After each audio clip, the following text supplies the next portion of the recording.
Now joining us, excellent guest, Jonathon Miles from Details Magazine. He wrote the piece called The Fall and Rise of Rand Paul. Jonathon, welcome to the Young Turks. Thanks for having me. All right, let's talk about Rand Paul. I think he's a Marxist. And the reason I think that is because he, like Karl Marx, eventually wants the government to just magically melt away and, I guess, do incredibly little. So, one, am I seeing that wrong? Two, what is it that Rand Paul can get behind the government doing? Anything? Not a whole lot, and that's an interesting observation because I think at the far reaches of the right and the left, they do tend to, I guess, ultimately join. Rand Paul has a pretty limited vision of what the federal government, should be doing, and he wants to end the Federal Reserve, and the Department of Education, and the EPA, basically get rid of federal regulation altogether. Take apart a lot of federal agencies, and basically, get the federal government down to what he says is the powers enumerated in the Constitution. But it's an absolutely indefensible position. And so I get, you follow him around a little bit. Does he ever get significantly challenged on it? How does he answer it? The reason I say it's an indefensible position is because, as you point out in the article, for example, before we regulated the employers in this country, they would crush their workers, working 12, 16-hour days in terribly dangerous situations, child labor, and the list goes on and on. How can Rand Paul look at that and go, oh, the good old days?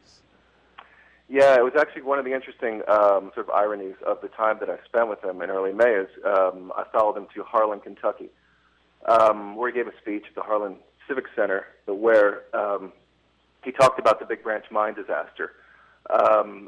And suggested that that folks in Washington have no right to be telling mine operators or folks in Kentucky how to operate their mines, and that this regulatory power, if there's going to be any, should be at the local level with, as he says, people who understand the dynamics of what's going on. And what he said was, and if they don't operate these mines safely, no one's going to apply for these jobs. This is well, and the irony of him saying this in Harlan is, Harlan is known as Bloody Harlan. It's sort of the epicenter of the origin of 1,000 folk songs because it was a scene of massive labor unrest throughout the 20th century, including in the early 30s when people were gunned down, tear-gassed, beaten, and was an influencing factor under the 1935 Labor Relations Act, which gave the federal government control over labor contracts. So, but Dr. Paul believes that, he believes that the free market bends toward justice. That the free market, there's an inherent moral balance in the free market, and then the free market will, eventually take care of these kind of issues. A lot of people could point to history and say that there's a lot of holes in that theory. Yeah, so I guess, Jonathan, I go to the next question of, is he earnest or not, right? Now, I think most people tend to think that the Pauls, Ron Paul and Rand Paul, are fairly earnest. But then he's not that bright. I'm just trying to figure out if he's stupid or if he's disingenuous. Because in the article, you mentioned how, he's running in Kentucky, and he's talking about how mountaintop removal rocks, and it leaves the mountains a little bit better than they were before, etc. Now, it's a different thing, by the way, don't get me wrong, to say, hey, you know what, I know the damage it causes, but I think it's worth it in terms of the jobs, etc. So is he saying it like he really believes magically people will regulate themselves and they won't crush their workers and they'll take care of the environment? Or does he know this stuff and he just wants to collect the money from the mining companies that are so powerful in Kentucky and makes up a bunch of libertarian excuses for it? No, he's actually earnest. Like his father, he's very earnest, and I think some of what you would characterize as some of that blindness. It comes from a very rigid ideology. He's got a philosophy, a very rigid philosophy. This is what tripped him up with the infamous Rachel Maddow interview, concerning the 1964 Civil Rights Act. It's sort of the classic trap for libertarian philosophy. You pose, in this case it wasn't a hypothetical, but these hypotheticals that can, sort of sort of pin libertarianism down to some of the extremes. I mean, the classic example of that is always the, for libertarians, should babies, be allowed to have heroin?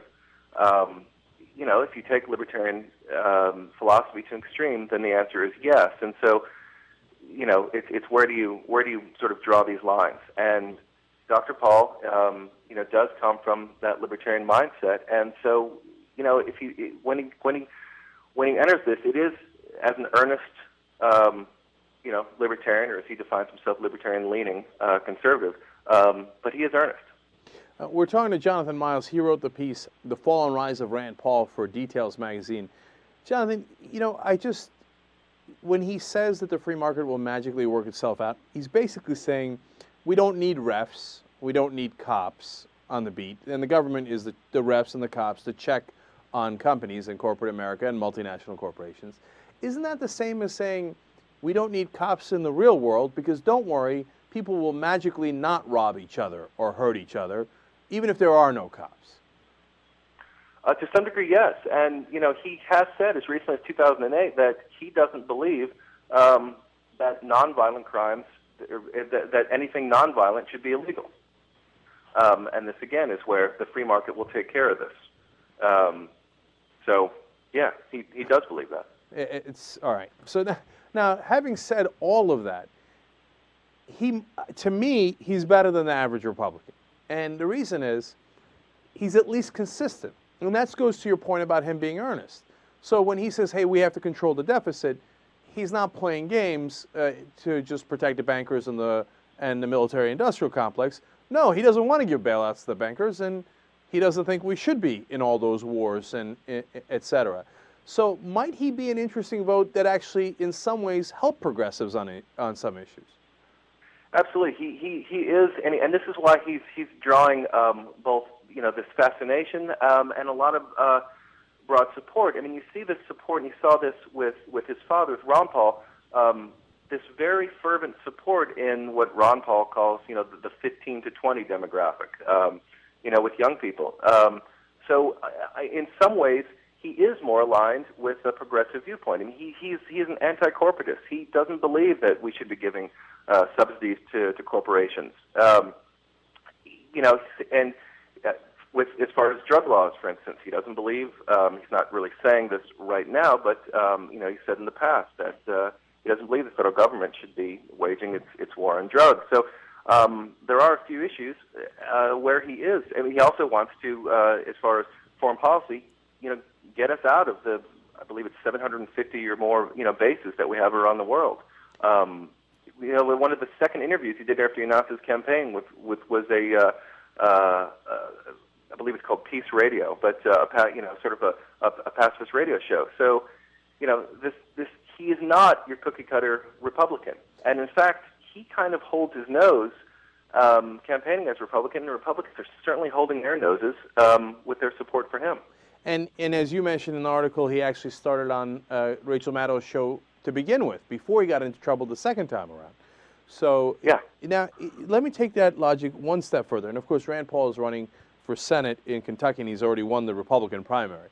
Could he actually be ideal for progressives, in the sense that a Democrat might not win in Kentucky, and in fact, a lot of the Democrats who do win in blue states are corporatists and are not progressive at all, right? So, and the reason I say he might be ideal is because, look, he's going to give you critical votes on things that matter. The anti-corporatist agenda, the bailouts against the banks, the war, and on all the things that we vehemently disagree with him on, he's never going to win. It's not like we're going to get rid of the EPA or the Department of Education. Yeah, I think you can make that argument. I mean, he's going to be, if he enters the Senate, and the chances are he probably will. I mean, this is the Republicans' race to lose for the Senate seat in Kentucky. He is going to be an outlier in the U.S. Senate. One of the, a couple of the people that I talked to for the article predicted 99-1 votes for certain. Just his father has been, on the losing end of 434-1 votes. So he will be, and he will be aligning himself at times because of that earnestness and because of that ideology with progressives on certain issues. progressives can, I suppose, take some comfort in that he's not a hardcore social conservative. I think he would actually prefer just to leave. You know, he has said before that he doesn't think we should legislate morality. So, you know, so he, in many ways, he is not. You know, he's not sort of the Mitch McConnell brand of Republican conservative. All right. Finally, Jonathan, let me ask you a question. I don't know if you know the answer to it. It wasn't in your article, but and the article is called "The Fall and Rise of Rand Paul," and of course, you could find it on details.com. Is he winning at this point? And do you have any idea if his opponent, Democratic opponent, is a so-called conservative Democrat or a progressive Democrat or anything along those lines? Jack Conway is his opponent. He is, you know, it's Kentucky, so he's a conservative Democrat. Right now, the polls have tightened, but you know, the polls at this point are usually fairly tight. I do think this is Rand Paul's race to lose, and I'd be surprised if he's not going to be he's not going to pull out a win. Well, he certainly will be an interesting character in the Senate if he wins, and it's Absolutely. a very interesting article about him. Jonathon Miles from Details. Thank you so much for joining us. Really appreciate it. Thank you for having me.